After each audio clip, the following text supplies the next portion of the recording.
When I say absurd, what anime or manga comes to your mind? Something surreal? Chaotic storyline filled with bizarre imagery, wild plot twists, and over-the-top action sequences? Let me give these conditions the name Dorohedoro. Dorohedoro. Where do I even begin? This series is an absolute masterpiece wrapped in chaos, absurdity, and a whole lot of magic. Oh boy, a lot of magic for the liking of some of you. I heard magic won't work on him. It could turn into a fight to the death. I'm interested in the person who cast the spell on the lizard. Ebisu here can use lizard magic, so maybe she knows something. It is more magic compared to the whole of Hogwarts. It is more chaos than a teenage boy's dream. It is more wild than the fantasy of a teenage girl.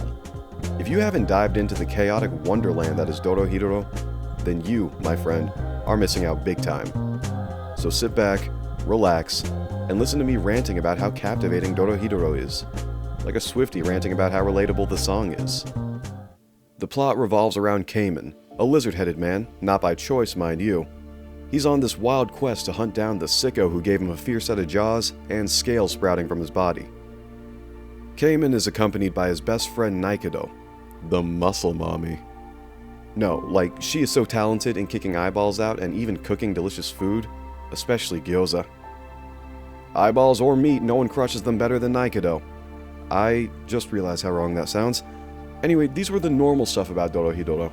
Cayman has a man living inside of him. Oh, so it's like Naruto. No, you dipshit. Cayman has an alive man inside of him who knows who turned Cayman into the lizard-headed, pillow-sticking reptile. And the only way to find out who did this to Cayman is by chomping on sorcerers' noggins. It's like a messed up version of Guess Who meets a horror movie. So Cayman's routine goes like this when he comes across a sorcerer. Hey buddy inside me, is this the sorcerer who messed up my face? If the dude says no, Cayman peacefully leaves the sorcerer like any good shonen protagonist should, right? Right? Nah, Cayman just kills the sorcerer. From the beginning, Dorohedoro drops you in a hole. No, like a real hole. The place where our protagonist lives is called the Hole. Welcome to the Hole, a bleak and desolate cesspool of violence, decay, and magic insanity. It's a big, grimy, rundown city where the sun never seems to shine, and the air smells like garbage. That's the Hole for you. It's like the armpit of the universe, a place where people live in poverty and crime runs rampant. Also, the humans here have mutated body parts, but it's not all bad. Once a year, due to all this smoke pollution, the dead come back to life, and it's a national holiday in the Hole where citizens go on illegal killing or re-killing. Damn. If I was in that world, I would kill my good-for-nothing hag of a grandfather. Anyways, from the infamous Hole, let's rise to the luxurious sorcerer world, a place that's a cocktail of arrogance, privilege, and magical excess. These glamorous city guys have it all: money, power, sexy face masks, and magic at their fingertips. They look down on the poor muties in the Hole like they're guinea pigs or something. These sorcerers are the ones responsible for the mess in the Hole. They use it as a personal dumping ground, a testing ground, and whatever else they feel like ground. And they don't give a rat's behind about the people living there. So, sorcerers are the woke people with internet and opinions at their fingertips, going berserk on people on the Twitter that is the Hole. Now, let's talk about the key players. Oh boy, they are a diverse bunch. A parade of absurdity unleashed upon your shonen-absorbing eyes. Team Sorcerer World has a cast of canvas painted with madness. N, the Vin Diesel of Dorohedoro. This dapper yet sinister guy will do anything for his family. Under N works his most skilled cleaners, Shin and Noi. Team Whole World has Cayman, Naruto, and even an 8-foot-tall cockroach named Johnson who likes wearing sneakers. Shocking, right? No two characters are alike. They come in all shapes and sizes, with power ranging from grotesque to downright absurd. It's like a twisted fashion show of magical mayhem.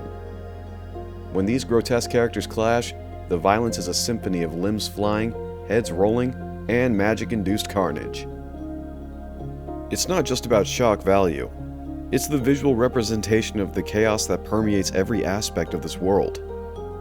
The battles are not just fights. They're a showcase of a character's personalities, quirks, and sheer unpredictability that defines Dorohedoro. Imagine the scaly protagonist, whom we fervently root for, encountering a young girl, Ebisu, a sorcerer from the sorcerer world. One might assume Cayman wouldn't harm a child. yet what unfolds is something far more sinister.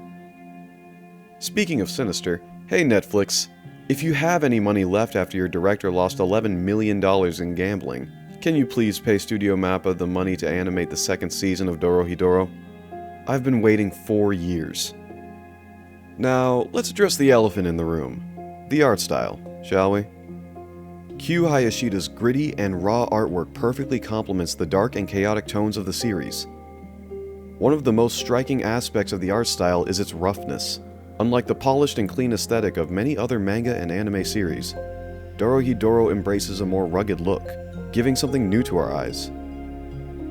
Characters are often depicted with jagged lines and exaggerated features, giving them a sense of depth and personality that's hard to find elsewhere.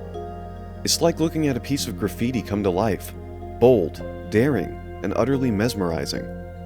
It's rough around the edges just like the world of Dorohedoro itself, and it adds an extra layer of depth to an already richly chaotic textured universe.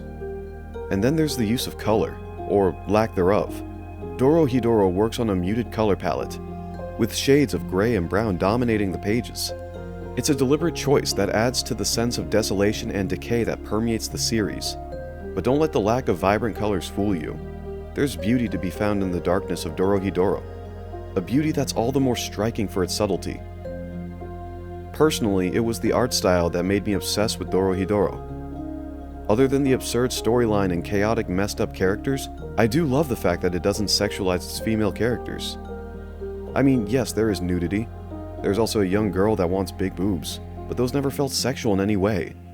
So, who turned Cayman into a lizard head? What's Naikado's past? What did Cayman do with Ebisu? All is hidden in chaos. And that's Dorohedoro.